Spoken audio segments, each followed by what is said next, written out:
Hey guys, update tayo. Sa post naman ni Sir Eric Chan Salot, I woke up, the hashtag Kimpao, phenomenal. The team up is magical na meron po siyang heart. Grabe ang lakas ng chemistry ng Kimpao.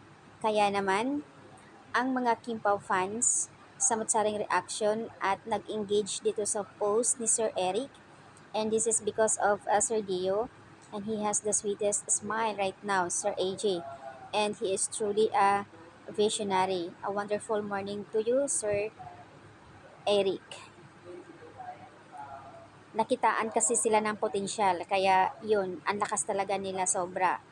Ended po soon, sana po magkakaroon ng movie ang Kim Pao after WWSK.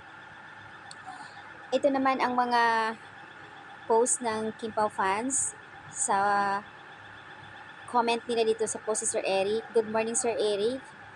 AJ, every day and you will always wake up. The phenomenon that is the Kim Pao. So magical ended, Sir Eric. A long overdue tandem but seasoned by time. Hashtag Kim Pao.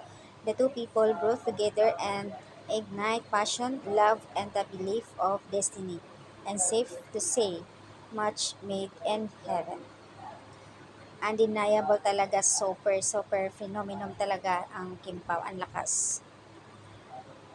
From unexpected to phenomenon, the power of hashtag Kim Pao. Isang pang malakasang movie na po na so typical love story sana. Malamilan o Dubai, Barcelona, Hong Kong, kering-kere, napakagaling nila.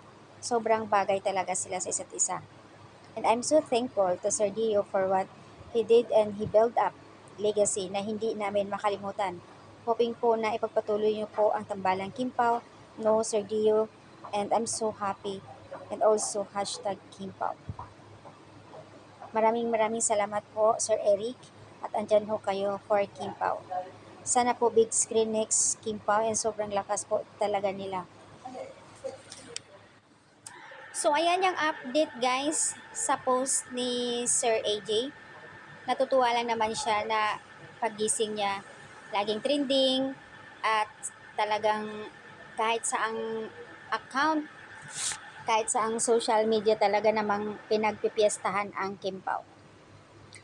So ayan, hiling ng karamihan lalo ng mga Kimpaw fans na sana tuloy-tuloy ang project, tuloy-tuloy ang tandem ng dalawa at nakitaan naman talaga sila ng potential na sobrang ang lakas na nila sa masa.